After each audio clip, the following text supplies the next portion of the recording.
Hello and welcome to this review. This will be a review of a small game for virtual reality platforms called The Under Presents. This is probably one of my favourite games of all time, and is the first game to make me think more deeply about games and the stories they can hold. This review will be going through my general thoughts on the game and also nothing else, just my thoughts on it. The Under Presents is a game for Oculus platforms. It is created by the studio Tenderclaws, who have also created virtual reality. I have not played that though, so we will not even mention it. It is a game where you are a guest or a time spirit, and you are in a basically club thing, and with multiple attractions. There are two parts of it: the Under itself and the single player campaign, which is Time Boat, which is about a group of people stranded on a boat. This game leans heavily into more art and more sort of visual storytelling along with actual storytelling. The main hub is a multiplayer game, whilst the Aikman Time Boat thing is more of a single player game. It also uses a movement technique created by this studio, I think, or at least originating in this game called Scrunch, where you grab part of the train and move towards it, and then you grab that part of reality and not. Okay, so now the general part I will go over. The Under is a fairly visually based game due to it being on virtual reality and that, with most of the visuals being very unique to the game. I can't go too much into it because I haven't fully collected my thoughts on that, but it uses fairly good. It also has a lot of lore to it, or at least sort of more environmental lore, and you aren't really told much about the Under itself. So I think that's another plus to it, so you're more unravelling a mystery yourself. It also has fairly good sound design, both within the scripted acts and also the sound design during the Aikman experience. And when you leave it, the gift shop, which is a very memorable tune. Yeah, it is fairly well, performing due to its slightly lower visual quality, though my own, and is fairly interesting. A lot of lore and a lot of secrets there. The single player campaign is called the Aikman Experience / Time Boat. It is about a research vessel getting stranded in ice and weirdness. It's a fairly so there is no grand plot. It's more just them sort of trying to survive and eventually what comes of it.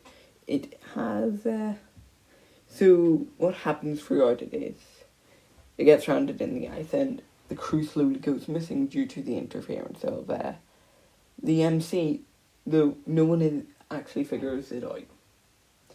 Like, just due to the nature of it and him being a bored god.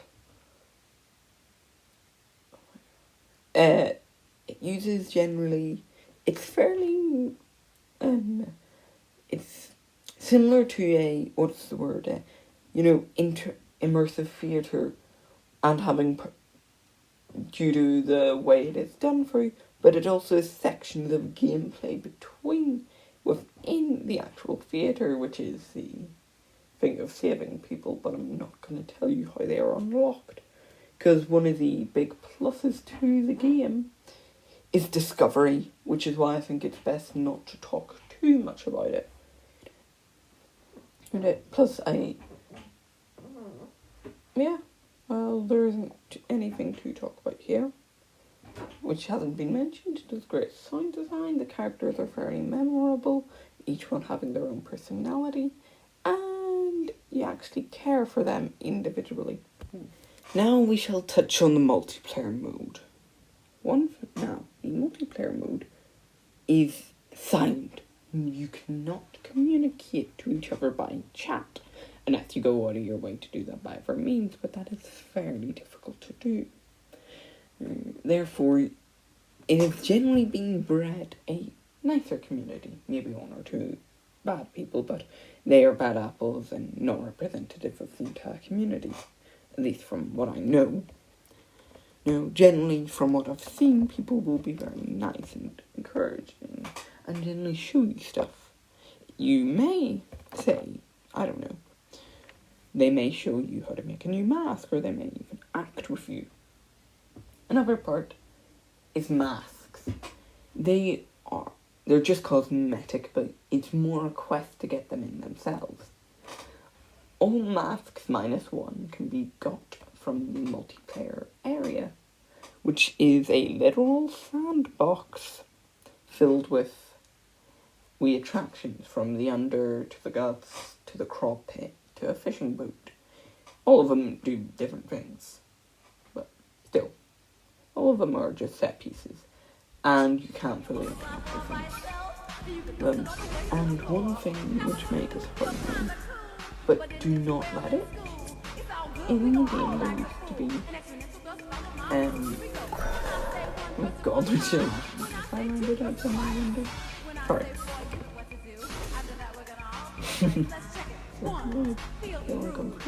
Oh yeah, so actors.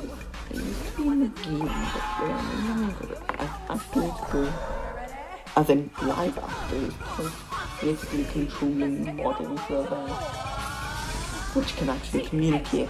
They were only meant to be in the game for 4 months at launch, basically as they get in early to have this unique experience.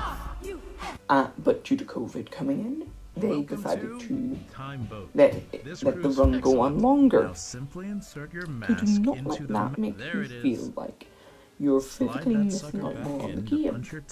The other thing to note is, in the under, there are stage acts. And these stage acts are actual artists. Find that out. Each one of them are real. All the musical ones are real artists, excluding Appleby Bundy. We don't want to talk about him. My final thoughts on this game: it is beautifully directed and has purpose.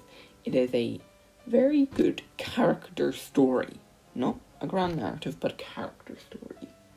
The player community is very nice. That is why I recommend checking it out, so it can stay up. It is from an indie studio. The art style is very nice. Sound component is good. The gameplay sections are fairly fun, but a bit obscure.